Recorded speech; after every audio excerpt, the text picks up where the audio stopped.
A culpa pela pandemia de coronavírus no mundo tem nome e sobrenome.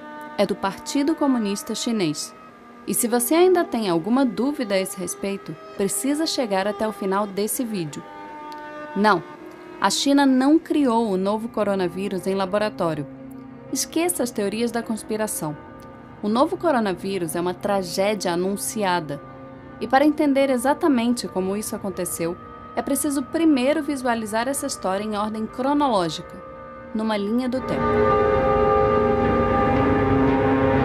De acordo com oficiais chineses, o primeiro caso de Covid-19, o nome científico da doença respiratória aguda causada pelo coronavírus da Síndrome Respiratória Aguda Grave 2, aconteceu no dia 17 de novembro de 2019. E o primeiro indivíduo a testar positivo para a doença apresentava sintomas no dia 8 de dezembro de 2019.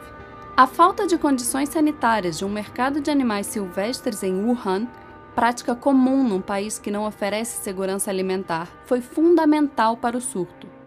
Só depois do novo coronavírus dar as caras, tardiamente, o próprio governo chinês prometeu acabar com a prática. A contaminação era previsível. Um artigo publicado em 2007 por médicos de Hong Kong já alertava que havia reservatório de coronavírus em morcegos e que o hábito do sul da China de comer mamíferos exóticos era uma bomba relógio. Mas não se engane, essa bomba não se resume à vigilância sanitária. A China é uma ditadura sem liberdade de expressão, de imprensa, política e religiosa, com oposicionistas e ativistas de direitos humanos reiteradamente presos, torturados e condenados a campos de trabalho forçado. Nada disso é opinião, ideologia ou ponto de vista. Foi nesse país, governado pela maior ditadura do planeta, capaz de controlar mais de 1 bilhão e 300 milhões de pessoas, que o novo coronavírus se espalhou. E não dá para dizer que a experiência da China com doenças respiratórias é exemplo para o mundo. Há míseros 18 anos, as informações sobre um outro coronavírus, a SARS, já haviam sido reprimidas pelo governo chinês, condenando centenas de pessoas à morte. Tardiamente, o próprio Partido Comunista admitiu os erros e demitiu o ministro da Saúde e o prefeito de Pequim. Disse que a história serviu como lição. Não serviu. Mas não é difícil entender por que esse cenário acontece. Como a principal preocupação de uma ditadura é com a estabilidade do regime político, com a manutenção do poder de seus principais figurões e não com o bem-estar da população, sem enfrentar grandes resistências, líderes autoritários têm incentivos para negligenciar problemas que afetam sua imagem. Foi exatamente isso que aconteceu na China com o novo coronavírus. No dia 30 de dezembro de 2019, quando a Covid-19 adoeceu 7 pacientes em um hospital de Wuhan e um médico, Li Wenliang, tentou avisar outros médicos do problema, a polícia chinesa o obrigou a assinar uma declaração de que seu aviso constituía, abre aspas, comportamento ilegal. Li Wenliang e outros 7 médicos de Wuhan foram obrigados a assinar um documento admitindo, abre aspas, espalhar mentiras. Foi negligência a céu aberto. Entre o início de dezembro e meados de janeiro, o Partido Comunista Chinês minimizou o surto a um mero problema local, limitado a um pequeno número de clientes de um mercado de Wuhan, restrito a alguns poucos pacientes. Qualquer que fosse a causa da doença, não era nada parecido com SARS. O problema é que tinha tudo a ver com SARS. No dia 26 de dezembro de 2019, um técnico de um laboratório contratado por hospitais de Wuhan disse que sua empresa recebeu amostras de pacientes da cidade e chegou a uma conclusão impressionante. Elas continham um novo coronavírus com uma similaridade de 87% com a SARS. 2 dias antes, uma amostra do novo coronavírus retirada de um paciente foi enviada a um laboratório para o sequenciamento do genoma. Os resultados ficaram prontos no dia 27, mas as autoridades de Hubei, a província onde fica a cidade de Wuhan, ordenaram que ela fosse simplesmente destruída. Em pleno mês de janeiro, a polícia chinesa ainda controlava as informações, tratando o novo coronavírus como um mero boato. Em Wuhan, esse era o discurso oficial. A polícia apela a todos os internautas para não fabricarem rumores, não espalharem rumores, não acreditarem em boatos. E aqui cabe um parêntese. O Partido Comunista Chinês promove o maior ato de restrição à liberdade de expressão da história da humanidade. Cerca de 50 mil censuradores participam do processo de controle da internet no país, conhecido como Grande Firewall da China. No país, são oficialmente proibidos serviços como Google, Gmail, Facebook, YouTube, Wikipedia, Reddit, Instagram, Twitter e WhatsApp. Como o governo monitora os aplicativos permitidos, acaba controlando todo o conteúdo online e o tráfego de informações. E a vigilância não permanece restrita à internet. O Partido Comunista Chinês também controla todas as principais redações de jornal do país. Segundo a Reporters Without Borders, em 180 países listados, a China é o 177º em liberdade de imprensa.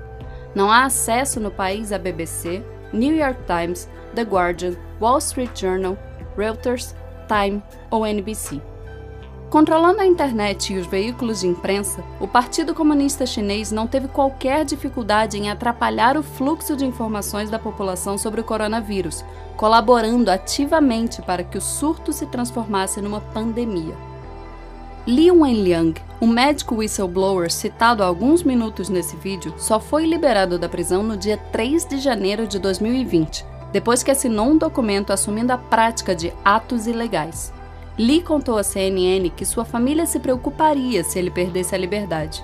Como consequência da exposição ao vírus, isolado no trato de seus pacientes, Li acabou contraindo o novo coronavírus e falecendo aos 34 anos. Outro médico, Wang Wangbao, admitiu mais tarde que a especulação sobre um vírus semelhante a SARS era forte nos círculos médicos no início de janeiro desse ano, mas que as detenções dissuadiram muitos, inclusive ele próprio, de falar abertamente a respeito. E a comunidade médica não foi a única classe acossada pelo Partido Comunista. A imprensa independente, escassa no país, também sofreu represálias.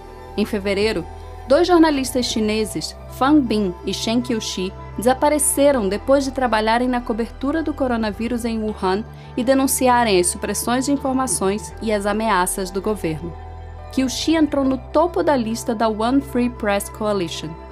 A China só declarou emergência no longínquo dia 20 de janeiro. Quando Wuhan foi isolada 3 dias depois, já era tarde. O vírus estava sendo espalhado por todo o país, levado pelos 400 milhões de chineses que se preparavam para viajar para comemorar o Ano Novo Lunar, pronto para alcançar os 4 cantos do planeta. Durante quase 2 meses, enquanto o vírus se alastrava, o Partido Comunista Chinês aprisionou e intimidou médicos e jornalistas, controlou o fluxo de informação, minimizou os riscos do surto, não ampliou leitos de UTI, nem combateu mercados silvestres. Xi Jinping, o presidente da China, secretário-geral do Partido Comunista Chinês, comentou publicamente pela primeira vez sobre o novo coronavírus apenas no dia 20 de janeiro, mas já no dia 7, quase 2 semanas antes, durante uma reunião do partido, ele admitiu num discurso interno conhecimento do, abre aspas, novo coronavírus. Nesses 13 dias, enquanto negava o surto, o Partido Comunista Chinês organizou 2 grandes reuniões em Hubei e reuniu mais de 40 mil famílias num banquete em massa em Wuhan, na tentativa de bater um recorde mundial. Xi Jinping poderia ter evitado a pandemia. Apenas no dia 4 de fevereiro, assim como no episódio com a SARS em 2002, o Partido Comunista admitiu suas falhas, deficiências e dificuldades na resposta à epidemia e prometeu, abre aspas, melhorar nossas habilidades em lidar com tarefas urgentes e perigosas. Mas mesmo 2 meses depois do surto começar, depois da Organização Mundial de Saúde pedir repetidamente às autoridades chinesas dados sobre as condições clínicas dos médicos e enfermeiros de Wuhan, o governo chinês ainda tinha dificuldade em ser transparente com a comunidade internacional. Repetindo as trapalhadas do Politburo soviético no acidente nuclear de Chernobyl em 1986, o Partido Comunista Chinês é indiscutivelmente o grande responsável por negligenciar um surto em tão local, reiteradamente ignorado pelas autoridades, transformando o novo coronavírus numa pandemia global. Reprisando os erros da SARS em 2002, A ditadura chinesa deixou o mundo novamente à mercê de seus caprichos, pagando por suas irresponsabilidades, sem nenhuma garantia de que tenha condições de combater exemplarmente novos surtos nos próximos anos, capazes de dizimar populações inteiras. É exatamente por isso que a culpa pelo novo coronavírus tem nome e sobrenome, e que se há outros líderes políticos negligenciando e sabotando o combate ao surto, é tão importante responsabilizar os principais autores políticos dessa pandemia. Ela nasceu no coração do Partido Comunista Chinês. Inúmeras pessoas inocentes morrerão nas próximas semanas graças à ineficiência de uma ditadura.